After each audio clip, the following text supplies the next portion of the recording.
Salam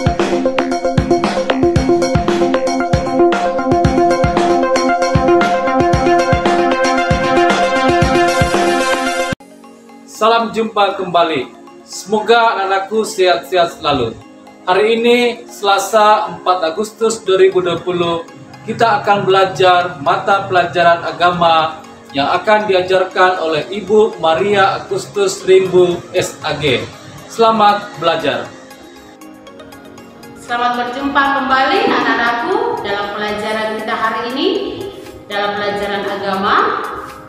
Materi yang akan kita pelajari hari ini yaitu beriman. Mari sebelum kita memulai pelajaran kita hari ini, kita awali dulu dengan doa. Silakan mempersiapkan diri, Ibu Guru akan memimpin doa.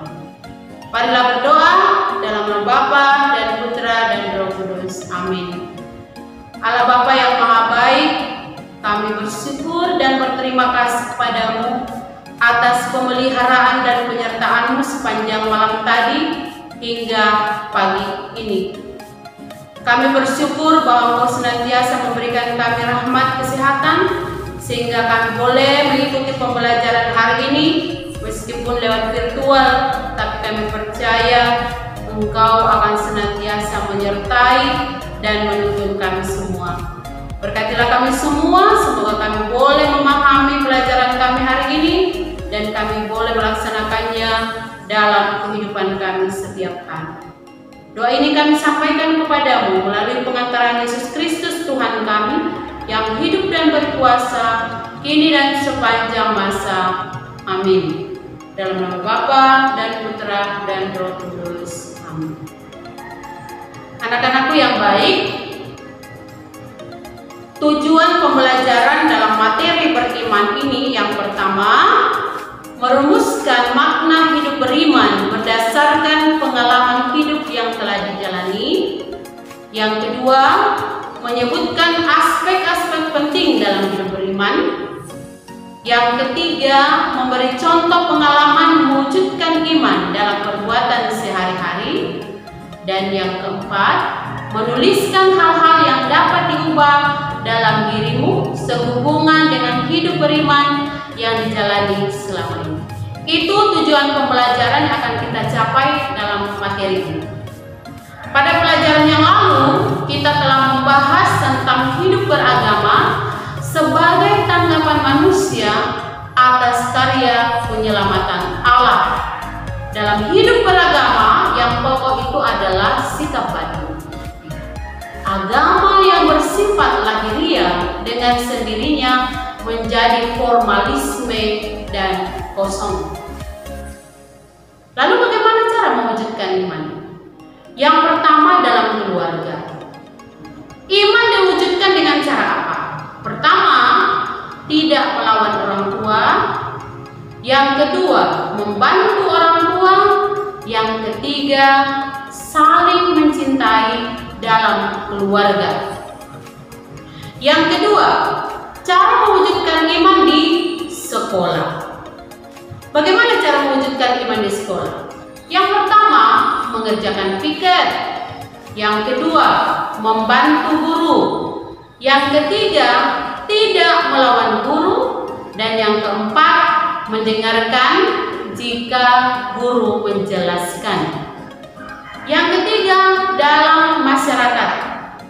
Bagaimana cara mewujudkan iman dalam masyarakat? Menyapa ketika bertemu, yaitu dengan cara apa?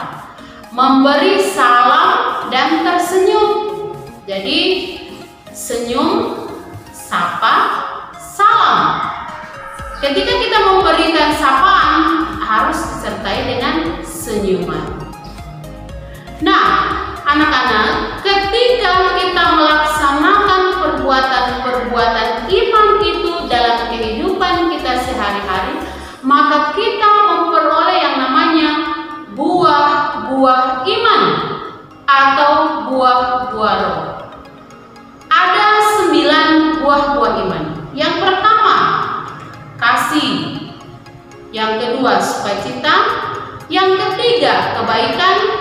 Yang keempat, kesetiaan. Yang kelima, kesabaran.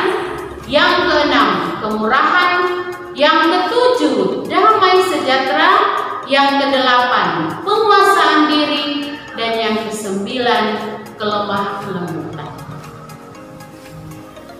Iman tidak dapat dipisahkan dari wahyu ilahi. Kalau wahyu ilahi adalah Allah sendiri yang menyapa manusia, maka dari pihak kita manusia diharapkan tanggapan atas sapaan itu. Tanggapan itu disebut iman. Jadi sekali lagi, tanggapan itu disebut iman.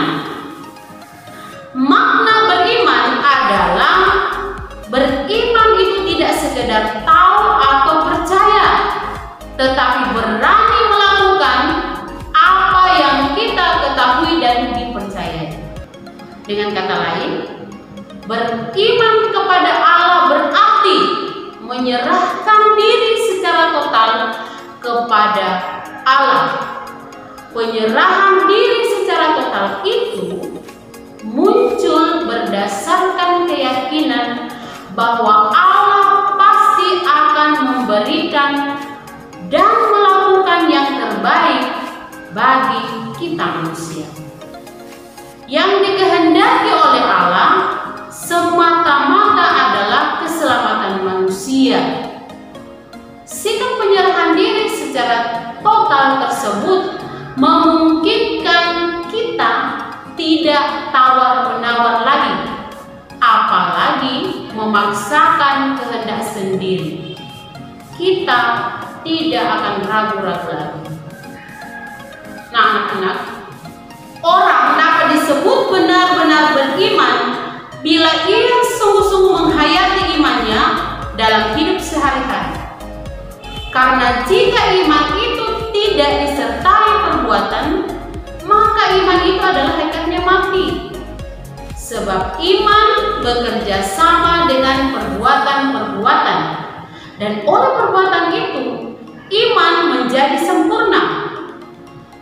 Manusia dibenarkan karena perbuatan-perbuatannya, bukan hanya karena imannya. Jadi jangan menganggap Anda sudah rajin ke gereja, sudah rajin sholat, Anda sudah beriman. Relasi manusia dengan Allah akan menjadi lebih nyata jika iman tidak hanya diungkapkan melalui doa serta pujian-pujian saja, tetapi diwujudkan dalam hidup sehari-hari melalui perbuatan baik yang menyelamatkan dan membahagiakan orang lain. Nah, anak-anakku yang baik, demikian untuk materi kita tentang beriman hari ini. Nah, untuk kita sungguh mendalami materi itu, kita akan mengadakan refleksi sejenak. Silakan mengambil sikap yang baik, mempersiapkan diri. Kita serahkan semua diri kita pada Tuhan dan dengarkanlah refleksi. Anak-anakku yang terkasih, seperti tubuh tanpa roh adalah mati, demikian jugalah iman tanpa perbuatan-perbuatan adalah mati. Apakah hidup kita sudah menunjukkan sikap orang beriman? Apakah perilaku kita menghidupi iman kita? Penghayatan iman yang benar tidak cukup hanya beribadah dan berdoa. Iman kita harus nyata dalam dan melalui perilaku hidup kita sehari-hari. Menolong orang yang miskin, berbela rasa pada yang menderita, memberi semangat bagi saudara-saudara yang lemah dan putus asa, menerima orang lain sebagai saudara. Mari kita melakukan itu sebagai perwujudan dari iman kita, dan kita menjadi pembawa-pembawa damai bagi sesama kita. Amin. Anak-anak yang terkasih, agar kalian lebih memahami materi yang kita pelajari tadi, silakan kerjakan tugas yang guru berikan. Bagi anak-anakku yang beragama Katolik dan Protestan, silakan membaca dari surat Yakobus pasal 2 ayat 14 sampai 26 dan dijawablah pertanyaan berikut. Dan bagi anak-anakku yang beragama Islam, silakan lihat pertanyaannya dan silakan menjawab. Semua jawaban silakan dikirim di Classroom. Terima kasih.